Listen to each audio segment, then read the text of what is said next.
There's no feeling more intense than starting over. If you deleted your homework the day before it was due, as I have, or if you left your wallet at home and you have to go back after spending an hour in the commute. If you won some money at the casino and then put all your winnings on red but it came up black. If you got your best shirt dry cleaned before a wedding and then immediately dropped food on it. If you won an argument with a friend and then later discovered that they just returned to their original view. Starting over is harder than starting up. If you're not ready for that, like if you've already had a bad day, then what you're about to go through might be too much. Feel free to go away and come back. I'll be here. Alright, thanks for coming with me on this trip. I'll understand if you have to take a break at any point. Just find a safe place to stop and quit the game. And don't worry, I'll save your progress, always. Even your mistakes. This game is a homage to a free game that came out in 2002, titled Sexy Hiking. The author of that game was Jazuo, a mysterious Czech designer who was known at the time as the father of B games. And B games are rough assemblages of found objects. Designers slap them together very quickly and freely, and they're often too rough and unfriendly to gain much of a following. They're built more for the joy of building them than as polished products. In a certain way, Sexy Hiking is the perfect embodiment of a B game. It's built almost entirely out of found and recycled parts, and it's one of the most unusual and unfriendly games of its time. In it, your task is simply to drag yourself up a mountain with a hammer. And that act of climbing, in the digital world or in real life, has certain essential properties that give the game its flavor. No amount of forward progress is guaranteed. Some cliffs are too sheer or too slippery. And the player is constantly, unremittingly in danger of falling and losing everything. Anyway, when you start Sexy Hiking, you're standing next to this dead tree that blocks the way to the entire rest of the game. It might take you an hour to get over that tree, and a lot of people never got past it. You prod and you poke at it, exploring the limits of your reach and your strength, trying to find a way up and over. And there's a sense of truth in that lack of compromise. Most obstacles in video game worlds are fake. You can be completely confident in your ability to get through them once you have the correct method or the correct equipment or just by spending enough time. In that sense, every pixelated obstacle in Sexy Hiking is real. The obstacles in Sexy Hiking are unyielding, and that makes the game uniquely frustrating. But I'm not sure Jazuo intended to make a frustrating game. The frustration is just essential to the act of climbing, and it's authentic to the process of building a game about climbing. A funny thing happened to me as I was building this mountain. I'd have an idea for a new obstacle, and I'd build it, test it, and it would usually turn out to be unreasonably hard. But I couldn't bring myself to make it easier. It already felt like my inability to get past the new obstacle was my fault, as a player rather than as a builder. Imaginary mountains build themselves from our efforts to climb them, and it's our repeated attempts to reach the summit that turns those mountains into something real.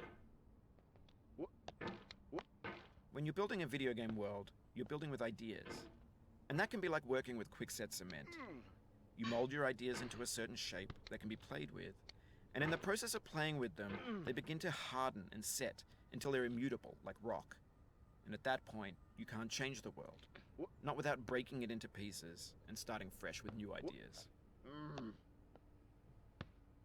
For years now, people have been predicting that games would soon be made out of prefabricated objects, bought in a store and assembled into a world. And for the most part, that hasn't happened, because the objects in the stores are trash. I don't mean they look bad or that they're badly made, although a lot of them are. I mean they're trash in the way that food becomes trash as soon as you put it in the sink. Things are made to be consumed and used in a certain context, and once the moment is gone, they transform into garbage. In the context of technology, those moments pass by in seconds. Over time, we've poured more and more refuse into this vast digital landfill that we call the internet. It now vastly outnumbers and outweighs the things that are fresh and untainted and unused.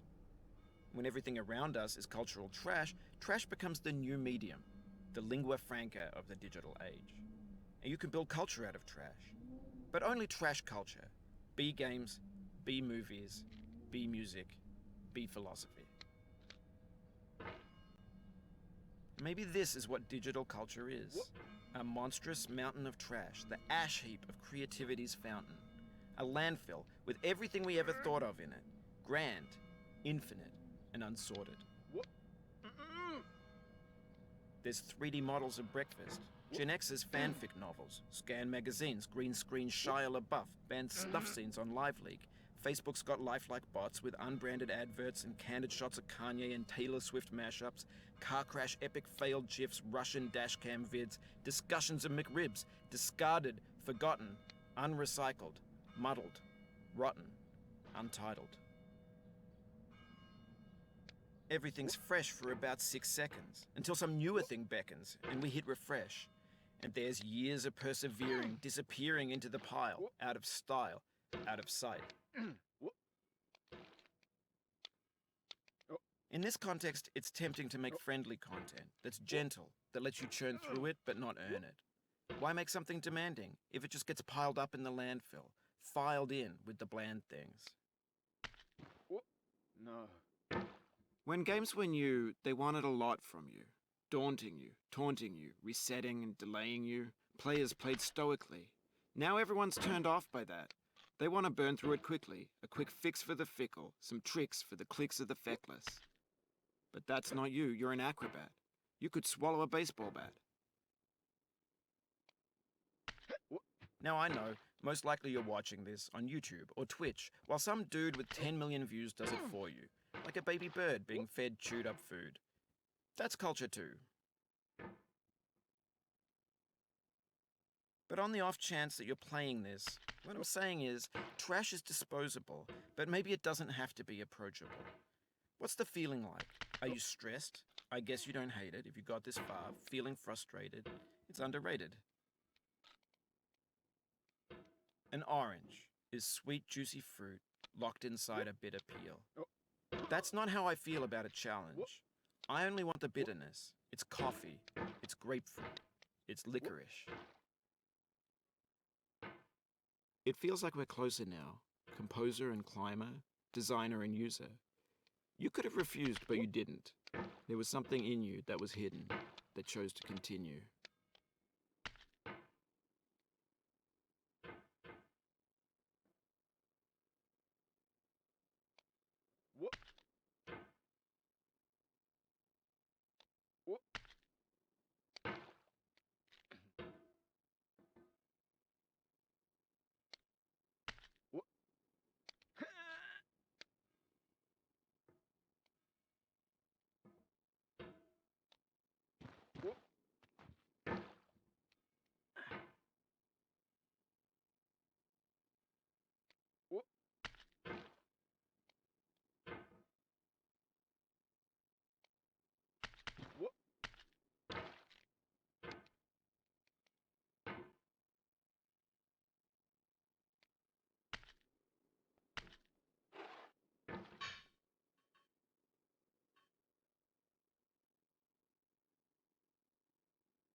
It means a lot to me that you've come this far, endured this much. Every wisecrack, every insensitivity, every setback you've forgiven me is a kingly gift that you've given me.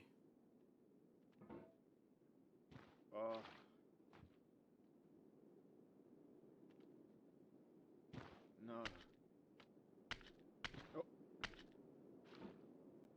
We have the same taste, you and I. It's not ambition. It's ambition's opposite. An obdurate mission to taste defeat. You'll feel bad if you win, so I put this snake in for you.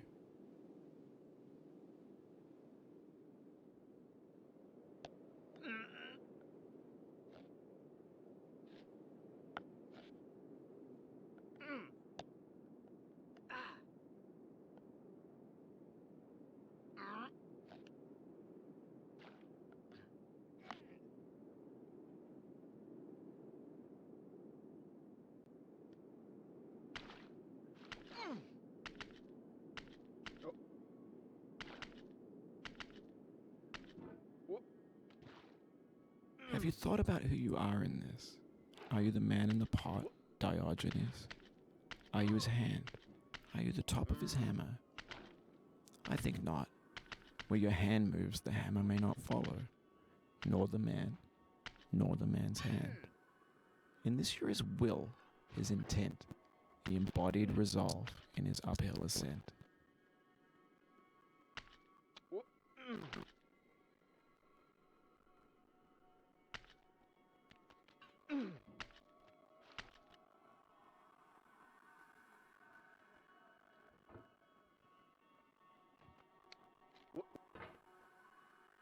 Now, you've conquered the ice cliff, the platforms, the church, and the rectory, the living room and the factory, the playground, the construction site, the granite rocks, and the lakeside. You've learned to hike. There's no way left to go but up, and in a moment I'll shut up. But let me say, I'm glad you came.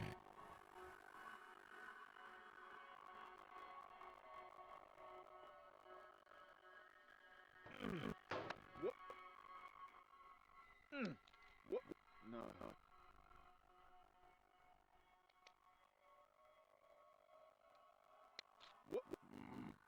I dedicate this game to you, the one who came this far. I give it to you